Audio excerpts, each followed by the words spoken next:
नमस्ते, hello everyone, welcome back to Ro academy. So मेरा नाम है Hrithik Gahlot and know everything about banking exams. इस सीरीज़ की ये सेकंड वीडियो है।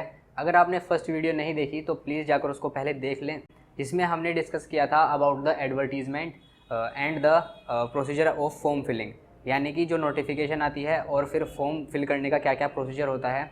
मैंने उसमें बताया था कि एक तो आपके जो डॉक्यूमेंट्स अपलोड वाला स्टेप होता है उसको बहुत ध्यान से करना चाहिए, और दूसरी बात जितने भी आपको नंबर्स और स्पेलिंग वगैरह फिल करनी होती है, आपके मार्क्स की, आपके नेम की, आपके फादर के नेम की, ये सब चीज़ें बहुत ही ध्यान से फिल करनी चाहिए।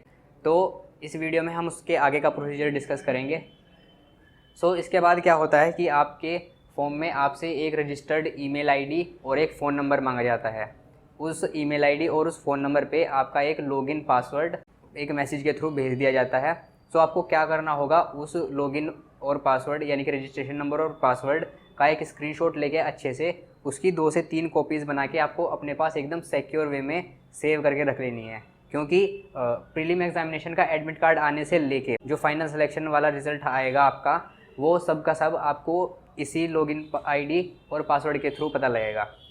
आपसे रिक्वेस्ट है कि आप उसको अच्छे से स्क्रीनशॉट लेके उसको फेवरेट मार्क करके या फिर पिन करके रख लें, या फिर आप चाहें तो किसी एक हार्ड कॉपी पर अपने पेन से भी नोट करके रख सकते हैं। तो नॉर्मली क्या होता है, जब भी एग्ज़ाम हमारा टेंटेटिव रहता है होने के लिए, उससे लगभग 40 to 45 डेज़ आपकी जो विंडो होती है फॉर्म फिल करने की वो ओपन होती है। एंड उसके फॉर्म फिल होने के बाद, जैसा मैंने आपको बताया, आप अपना लॉगिन आईडी और पासवर्ड एक जगह सेव करके रख लें। उसके बाद क्या होता है, आपका आता है प्रीलिम्स एग्जामिनेशन का एडमिट कार्ड। आपका प्रीलिम एग्जामिनेशन का जो एडमिट कार्ड आता है वो लगभग एग्जामिनेशन से 10 से 15 दिन पहले आता है, जिसमें आपका डेट ऑफ एग्ज़ाम, आपका वेन्यू यानी कि सेंटर ऑफ एग्ज़ाम और आपकी टाइमिंग लिखी होती है। आपको पहले तो ऑब्वियस सी बात है, वो एडमिट कार्ड डाउनलोड करके रख लेना है। एडमिट कार्ड को जब आप डाउनलोड करके रख लेंगे, आप उसमें देखेंगे कि उसमें भी काफ़ी सारे इंस्ट्रक्शंस लिखे होते हैं। उन इंस्ट्रक्शन को भी ध्यान से पढ़ना चाहिए। नॉर्मली क्या होता है, जब आप एग्ज़ाम देने जाते हैं, ये सब टिप्स आपके घर वाले भी देते होंगे कि अपनी आईडी, अपनी फ़ोटो और अपना जो आईडी की फ़ोटो स्टेट होती है, ये कम से कम 3 चीज़ें आपको ज़रूर साथ रखनी चाहिए अगर आप प्रीलिम एग्जामिनेशन देने जा रहे हैं। अब आता है सिलेक्शन लेने के प्रोसीजर में आपका पहला और सबसे इम्पोर्टेंट स्टेप, आपका प्रीलिम का एग्ज़ामिनेशन। नॉर्मली बैंकिंग एग्ज़ाम्स का जो प्रीलिम एग्ज़ामिनेशन होता है उसमें 2 या 3 सब्जेक्ट्स आते हैं। SBI clerk, SBI PO, IBPS clerk and IBPS PO। इनका प्रीलिम्स एग्ज़ाम का सब का पैटर्न एकदम सेम होता है। इंग्लिश के आते हैं 30 क्वेश्चंस 20 मिनट्स में, मैथ्स एंड रीजनिंग के 35 क्वेश्चंस 20 मिनट्स में विद सेक्शनल टाइमिंग। लेकिन RRB ऑफिसर और RRB असिस्टेंट का जो प्रीलिम एग्जामिनेशन होता है उसमें आपके टोटल 80 क्वेश्चंस आते हैं, 40 फ्रॉम द क्वांट सेक्शन यानी कि मैथ्स और 40 फ्रॉम द रीजनिंग सेक्शन। आपको इसके लिए कंपाउंड टाइम मिलता है 45 मिनट्स का, यानी कि इसमें सेक्शनल टाइमिंग नहीं होती। अब बात कर लेते हैं अपने सिलेबस की, या फिर आपको किस तरह से तैयारी करनी चाहिए उस बात की। ये क्योंकि मैं इस वीडियो में छोटी छोटी वीडियोस बना के पूरी सीरीज़ बना रहा हूँ, तो डिटेल स्ट्रेटजी की वीडियो तो थोड़ी लंबी हो जाएगी, लेकिन इस वीडियो में आपको कम से कम इतना आइडिया हो जाएगा कि बैंकिंग एग्ज़ाम्स को अगर आपको क्लियर करना है तो आपको किस किस चीज़ की रिक्वायरमेंट पड़ेगी।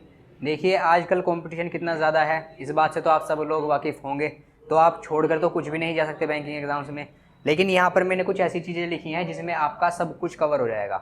फॉर एग्ज़ाम्पल, अगर हम क्वांट सेक्शन यानी कि मैथमेटिक्स की बात करें, ठीक है, तो स्पीड मैथ्स यानी कि जिसमें 3 टॉपिक्स आते हैं हमारे, simplification and approximation, number series या फिर रॉन्ग नंबर सीरीज़, और क्वाड्रेटिक इक्वेशन या फिर उसको इनइक्वालिटीज़ बोलते हैं। इसके 20 से 25 क्वेश्चंस आपके प्रीलिम्स के एग्ज़ाम में आ जाते हैं। सेकंड चीज़ आती है हमारी DI, जिसमें से हमारे 10 से 15 क्वेश्चन आ जाते हैं हमारे प्रीलिम्स के एग्ज़ाम में, और बचा अर्थमेटिक, इसके भी 5 से 10 क्वेश्चन हमारे प्रीलिम्स एग्ज़ाम में डेफिनेटली आते हैं। मोस्ट ऑफ द पीपल क्या करते हैं, स्पीड मैथ्स और DI वाला पार्ट ज़रूर पढ़ते हैं, क्योंकि अगर आपने ये दोनों टॉपिक्स कवर नहीं किए हैं तो आप सोच भी नहीं सकते कि आपका एग्ज़ाम निकल सकता है। ये दोनों तो एकदम बेसिक हैं। कुछ लोग अर्थमेटिक छोड़ देते हैं, रिस्क ले लेते हैं 5 से 10 नंबर्स का प्रीलिम्स के एग्ज़ाम में। वो आपके ऊपर डिपेंड करता है आप किस तरह से एग्ज़ाम को अप्रोच करते हो। सबसे बेस्ट तरीका यही है कि छोड़ना कुछ भी नहीं है, हमें सब कुछ कवर करके चलना है। लेकिन स्पीड मैथ्स और DI, इन 2 टॉपिक्स को किए बिना आप नहीं सोच सकते कि आप एग्ज़ाम क्लियर कर लेंगे। बाकी हमें छोड़ना अर्थमेटिक भी नहीं है, क्योंकि अगर आप प्रीलिम में इसको छोड़ दोगे तो फिर मेंस एग्जामिनेशन में अर्थमेटिक का एक अच्छा खासा पार्ट आता है। ये इवन DI भी हमारी अर्थमेटिक बेस्ड ही आती हैं, तो आप इनको नहीं छोड़ सकते, आपको सब कुछ ही कवर करना पड़ेगा। अब ये सब किस तरह से प्रिपेयर करने होते हैं उसकी डिटेल्ड स्ट्रेटजी मैं आपको एक डिफरेंट वीडियो में बताऊँगा। अगर हम बात करें अब रीजनिंग सेक्शन की, तो रीजनिंग सेक्शन मेनली 2 पार्ट्स में आता है। एक तो होता है हमारे पजल्स एंड सिटिंग अरेंजमेंट, यानी कि हमारी वर्बल रीजनिंग, और दूसरी नॉन वर्बल रीजनिंग, जिसमें बाकी सारा मिसलेनियस पार्ट आता है, जैसे कि हमारी inequalities, syllogism, blood relation, order and ranking, alphanumeric series, ये सब टॉपिक्स आते हैं। और इसके अलावा अगर हम मेंस एग्जामिनेशन की बात करें तो उसमें लॉजिकल रीजनिंग भी आता है, जिसमें statement and conclusion, statements and assumption, statements and course of action, ऐसे ऐसे टॉपिक्स भी आते हैं। लेकिन हम क्योंकि प्रीलिम एग्ज़ाम की बात कर रहे थे तो केवल ये 2 आपके लिए सफिशिएंट रहेंगे प्रीलिम्स एग्ज़ाम को एस करने के लिए। पजल से और सीटिंग अरेंजमेंट से लेके आपके 20 से 25 क्वेश्चंस तक डेफिनेटली बन जाते हैं, बाकी जो बचा वो मिसलेनियस पार्ट में से बनते हैं आपके क्वेश्चंस। अब लास्ट आता है हमारा इंग्लिश का पार्ट। इंग्लिश का पार्ट कवर करने के लिए आपको 3 टॉपिक्स हर रोज़ डेफिनेटली पढ़ने ही पड़ेंगे अगर आप एक बिगिनर हो। अगर आपको कुछ टाइम हो गया है प्रिपरेशन करते हुए तो आप इसमें से अपनी एक्सपर्टीज़ के अकॉर्डिंग कोई भी एक चीज़ या 2 चीज़ छोड़ सकते हैं अपनी प्रिपरेशन के दौरान। फर्स्ट थिंग आती है वोकेबलरी, आपको रोज़ वोकेबलरी पढ़नी ही पढ़नी है। सेकंड थिंग आती है रीडिंग, आपको रोज़ रीडिंग करनी ही करनी है। और लास्ट थिंग आती है ग्रामर। ग्रामर अगर आप एक बार पूरी कंप्लीट कर लेंगे, आपने यूट्यूब पर ही अलग अलग टीचर्स की वीडियोस देखी होंगी, top 120 rules, top 100 rules of grammar, अगर आप एक बार उस सीरीज़ को कंप्लीट कर लें और फिर केवल प्रैक्टिस पर ध्यान दें तो ग्रामर का पार्ट आपका स्ट्रॉन्ग हो जाएगा। हालांकि हमारा जो बैंकिंग एग्ज़ाम्स का इंग्लिश पार्ट आता है वो ज़्यादातर कॉम्प्रिहेंशन बेस्ड होता है, कॉम्प्रिहेंशन एंड वोकेबलरी बेस्ड। सो आपको ग्रामर पर फोकस करना है, डेफिनेटली करना है, लेकिन सबसे जो बड़ा फैक्टर रहता है वो रहता है हमारा रीडिंग यानी कि कॉम्प्रिहेंशन का और वोकेबलरी का। तो जैसे मैंने आपको पहले कहा था, आपको छोड़ना कुछ भी नहीं है। आप सब लोग वाकिफ़ होंगे आजकल कंपटीशन कितना बड़ा हुआ है, ठीक है। तो इस वीडियो को मैं यहीं पर एंड करता हूँ। उम्मीद करता हूँ आपको कम से कम ये सब चीज़ें समझ में आई होंगी। ये सब चीज़ें मैंने बेसिक इतनी चीज़ें लिखी हैं कि अगर आप ये सब कवर नहीं कर पाते तो आप फिर बैंकिंग एग्ज़ाम्स को सोचना छोड़ दीजिए, क्योंकि अगर ये कवर नहीं किया तो फिर आप जो हाई लेवल टॉपिक्स होंगे वो तो आप अटेम्प्ट भी नहीं कर पाएंगे। कैसी लग रही है आपको ये सीरीज़, कमेंट सेक्शन में प्लीज़ ज़रूर बताना।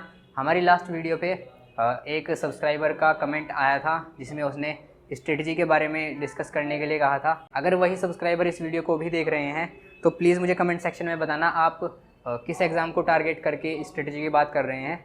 अगर आपको जनरल बैंकिंग की स्ट्रेटजी की बात करनी है वो तो मैंने डेफिनेटली आपको बता ही दी।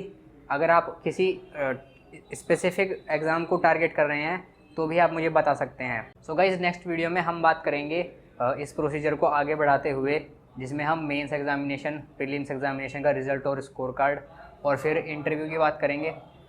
तब तक के लिए आप प्रिपरेशन करते रहिए, अपना सब लोग ध्यान रखिए। अब मिलूँगा आपसे नेक्स्ट वाली वीडियो में। Thank you so much for watching this video.